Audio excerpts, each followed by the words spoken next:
তারা বলছে এই খলিলুর রহমান, আসিফ মাহমুদ এবং আপনার মাহফুজুল আলম তিনজন অপসারণ এবং পদত্যাগ চেয়েছিলেন।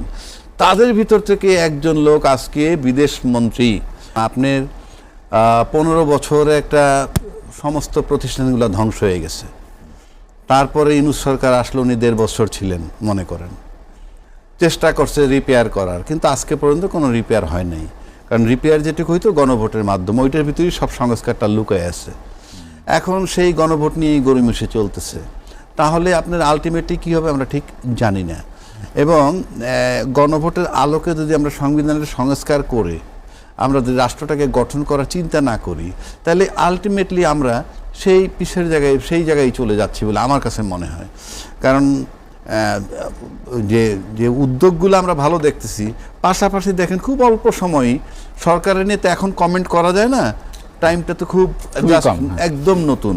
তারপর ধরেন লাগামহীন কিছু কথা, যেমন দ্রব্যমূল্যের কথা বললেন ভাই, দ্রব্যমূল্য নিয়ে একটা মন্তব্য করছেন ওনাদের পার্টির মহাসচিব যে আমরা ঈদের পরে সিন্ডিকেটের বিরুদ্ধে স্টেপ নিব। তার মানে কি এই বাকি 27 দিন চলবে? মানে বিষয়গুলো তো এরকম দাঁড়ায়। মানে এইরকম স্টেটমেন্ট আমরা আশা করি না, বরং আমার মনে হয় যে হ্যাঁ আমরা সিন্ডিকেটের বিরুদ্ধে লড়াই করছি, শুরু করছি, এবং আমরা বিষয়গুলো এর মধ্যে ভালো হয়। উনি বলছেন ঈদের পরে, তার মানে এই কয়দিন কি চলবে? তারপরে ধরেন চাঁদা টাদা নিয়ে বাংলাদেশের কথাগুলো পুরনো, চাঁদাবাজি হয় কম বেশি, ভাই গল্প করে তো লাভ নাই। কিন্তু তারপরে যখন আপনি একজন দায়িত্বশীল মন্ত্রীর থেকে বলা হয় যে চাঁদাবাজি বিষয়টা আমি বলতে চাচ্ছি না, আমি চাচ্ছি সমঝোতার ভিত্তিতে, মানে এই যে কথাগুলো এত হালকা এবং সরকারিভাবে একজন মন্ত্রী হিসেবে ছাড়পত্র দেয়া চাঁদার পক্ষে, এগুলো তো খুবই বিতর্কিত বিষয়। তারপরে ধরেন সরকারের আরেকটা বিতর্কের জায়গা আছে, যেখানে বলা হয়েছিল যে আপনার ইউনূস সরকার কিংস পার্টি করবে, কিংবা এখানে বসে যারা আছে তারা সরকার আশীর্বাদ পুষ্ট। এখন আজকে দেখেন খলিলুর রহমান সাহেব, আমি খলিলুর রহমান সাহেবের অযোগ্য ব্যক্তি বলছি না, বিএনপিতে পররাষ্ট্রমন্ত্রী যোগ্য লোক নিশ্চয়ই আছে, আমি কারোর তার যোগ্যতা নিয়ে আমার কোনো প্রশ্ন নাই, কিন্তু তাকে নিতে হইল কেন? আপনি যে লোকটা আপনার অন্তর্বর্তীকালীন সরকারের ভিতরে ছিল এবং আপনার দলের একটা অংশ তাকে যাচ্ছে তাইভাবে তখন উনি ছিলেন লন্ডন, ঢাকা বিএনপি যারা ছিলেন নেতৃত্বস্থানীয় তারা বলছে এই খলিলুর রহমান, আসিফ মাহমুদ এবং আপনার মাহফুজুল আলম তিনজন অপসারণ এবং পদত্যাগ চেয়েছিলেন। তাদের ভিতর থেকে একজন লোক আজকে বিদেশ মন্ত্রী, এবং বিদেশ মন্ত্রীটা কিন্তু ইনফ্যাক্ট আপনি যদি ভালোভাবে চিন্তা করেন, ইট ইজ অলমোস্ট প্রাইম মিনিস্টারের পরের ধাপটাই সেটা। কারণ আপনি গ্লোবাল ভিলেজে বাংলাদেশ একটা দেশ, সারা পৃথিবীর সাথে কানেক্টিং রেখে তাকে চলতে হবে, সেই জায়গাটার মতো একটা জায়গায় স্বরাষ্ট্রমন্ত্রী আছেন সালাউদ্দিন সাহেব, ইন্টারনাল উনি বিষয়টা দেখলেন, কিন্তু এক্সটার্নাল বিষয়টা সারা বিশ্বের সাথে কমিউনিকেট করবে সেই রকম একটা জায়গায় উনি সরকারের ভিতরে ছিলেন।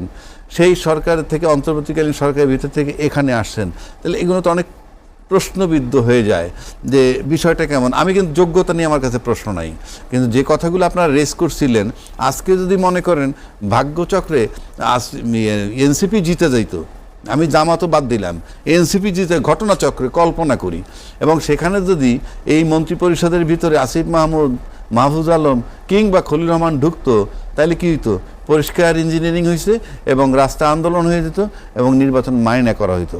কিন্তু যখন আপনি 2/3 পেয়ে গেলেন, আপনি সব কিছুর ঊর্ধ্বে উঠে গেলেন। তাহলে এই যে তাদের অন্তর্বর্তীকালীন সরকার নিয়ে আপনাদের যে প্রশ্ন বিষয়গুলো ছিল, সেগুলো তো আপনারা এখন সহাবস্থান করতেছেন সেই সরকারের সাথে, তাহলে অনেক কিছু তো প্রশ্নবিদ্ধ হয়, এটা তো আমরা আশা করি নাই। সুতরাং আমি জানি না সামনে কী দিক হবে, কিন্তু অনেক প্রতিশ্রুতি ভঙ্গ হয়ে গেছে ইতিমধ্যে।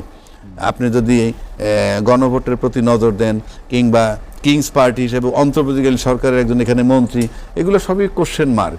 তারপরে মন্ত্রীর ওইরকম কমেন্ট, চাঁদাবাজির পক্ষে ছাড়পত্র দেয়া, কিংবা সিন্ডিকেট ঈদের পরে ধরবো, মানে ঈদ পর্যন্ত চলবে, মানে এই সব কিছু মিলে আমার কাছে মনে হয় যে আমরা লক্ষণটা তো খুব বেশি ভালো দেখছি বলে আমার কাছে মনে হচ্ছে না। তারপরে আমি সরি যে অলরেডি বোধহয় বলছে তারেক রহমান সাহেব, আমি শুনছি যেটা, যে 3 মাস না 6 মাস একটা মেয়াদ দিছে, সমস্ত 180 দিনের 6 মাস পারফরমেন্স দেখবে, তারপরে হয়তো উনি অ্যাকশন নেবেন। তো আশা করি এই ঘটনার পরে এবং এই সিগন্যাল উনি দেওয়াটা সেটাও ভালো লক্ষণ। তার ভিতরে যদি এই সিগন্যালের ভিত্তিতে যদি সংযত হয়ে যায় মন্ত্রীরা, কথাবার্তার দিক থেকে সিদ্ধান্তের দিক থেকে যদি সংযত হয় ভালো, আর যদি সংযত না হয় তাহলে তো তার ইন্টারনাল প্রবলেমটা সেটা দূর করা, সেটা ঠিক রাখাও তার জন্য জরুরি হয়ে পড়বে। আপনি জানেন যে আমাদের যে মুসলিম আইন তাতে কি আছে, যে ভাই আর বোনের মধ্যে সম্পত্তি বন্টন হইলে ধরেন 15 টাকা তার বাবা রেখে গেছে, তাহলে ভাই পায় 10 টাকা, বোন পায় 5 টাকা। এই তো আইন, এটা তো আইন। আচ্ছা, এখন যদি ভাই আর বোন মাইনে নেয় যে আমরা দুজনে 7.5 টাকা করে নিব, ওই আইনে কি আসে যায়? আমি বুঝাতে পারছি? কাজে এগুলো একটা দোহাই। 2/3 মেজরিটি পাওয়ার পর আপনার এই সমস্ত অজুহাতগুলো খুঁজতেছেন, 2/3 না পাইলে আপনি এগুলো খুঁজতেন না। আপনার উপরে সবাইকে নির্ভরশীল করতে চাচ্ছেন, করেন। সংবিধান তো মানুষের জন্য সংবিধান না, মানে মানুষের জন্য সংবিধান নো, সংবিধানের জন্য মানুষ তাও না। অর্থাৎ মানুষের প্রয়োজনে সংবিধান টাইম টু টাইম বদল হইতে হবে, টাইম টু টাইম। আপনার লাইফে আপনি দেখেন তো টাইম টু টাইম আপনার জীবনে কত পরিবর্তন আনছেন। আপনি এক সময় কথায় কথায় মারামারি করতেন, এখন করেন না, কথার কথা। টাইম টু টাইম আপনার এগুলো চেঞ্জ হইতে হবে। আপনি গণভোট মেনে নিছেন, কে আদেশ দিতে কোনটা কোনোভাবে আপনি বেআইনি বলতে পারবেন না। আপনি যখন মেনে নেওয়ার পর ওখান থেকে আপনি সরতে পারবেন না। আপনি একটা জিনিস একজনকে ফ্রি দিয়ে দিলেন, এরপর আর ফেরত নিতে পারবেন না, কথার কথা বলছি। অর্থাৎ আপনি যেটা সিদ্ধান্তটা মেনে নেবেন, দ্যাট বিকামস এ ল।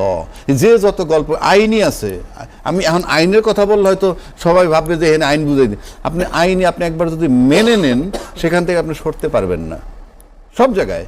সুতরাং আপনি গণভোট মেনে নিছেন, আপনি মেজর হাফিজ সাহেব বললেন হ্যাঁ গণভোট না হলে নির্বাচন হইতো না, তাই আমরা মেনে নিয়েছি। বিষয়টা কি হইলো? তাহলে পিওর কি ফাঁকি দিলেন জনগণকে, তাই এস্টাবলিশড হয় না? আপনি তো এত হালকা কথা বলা তো ঠিক না। আপনি প্রত্যেকটা যুক্তি আপনাদের খোরা যুক্তি দেখতেছি। সংবিধানে বলছে 2টা ওত নাকি নিলে একটা আগেরটা, এই সংবিধানে বলা আছে যে একটা ওতের পর একটা ওত নিলে আগেরটা বাদ দিবে। কোথায় লেখা আছে এটা? এটা কোথায় আছে?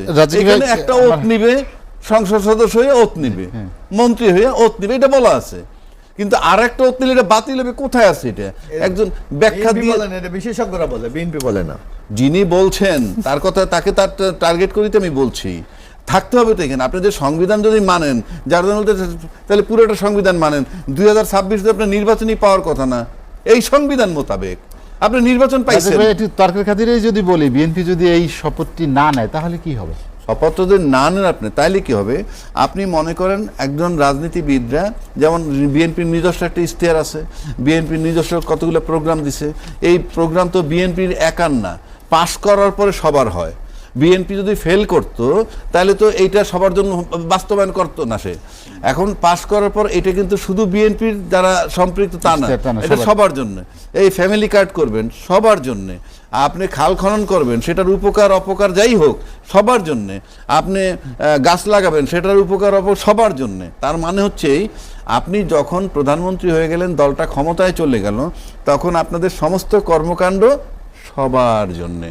সমস্ত কর্মকাণ্ড যদি সবার জন্য হয়, তাহলে সবাইকে যে প্রতিশ্রুতি আপনি দিছেন, গণভোটের আপনার প্রতিশ্রুতি দিছেন, তো এই যে প্রতিশ্রুতি যদি এখন ফলন না করেন, না করলে প্রতিশ্রুতি ভঙ্গ হলো, ভঙ্গ হলে পরে তার কনসিকুয়েন্সটা কি হতে পারে সেটা তো আমি এখন বলতে পারবো না, কারণ এখনো শঙ্কা জায়গায় কিনা সেটি আপনাকে জানতে। আপনি সেটা তো নির্ভর করবে পার্লামেন্টে যারা সরকারি দল বিরোধী দল তাদের বাকবিতনটা কি চলে, তারা পার্লামেন্টের ভিতরে সীমাবদ্ধ থাকতে পারে কিনা, নাকি পার্লামেন্টের বাইরেও তাদের চলবে, ভিতরে আইনি বিতর্ক যদি আমি প্রত্যাশা করি যে আইনি বিতর্ক যদি শপথ না নিয়ে তারা সংবিধান সংশোধন করে এবং জুলাই সনদ বাস্তবায়ন করে, সেক্ষেত্রে কোনো আইনি আমি মনে করি এই সরকারের জন্য, আমি জানি না আমার কথা তো কিছু আসে না, বরং এই গণভোটের আলোকে, যেহেতু গণভোটের জাজমেন্ট দিছে, তার আলোকে যদি আপনি সংস্কার করেন তাহলে আপনি টোটালটা বৈধতা পাবেন।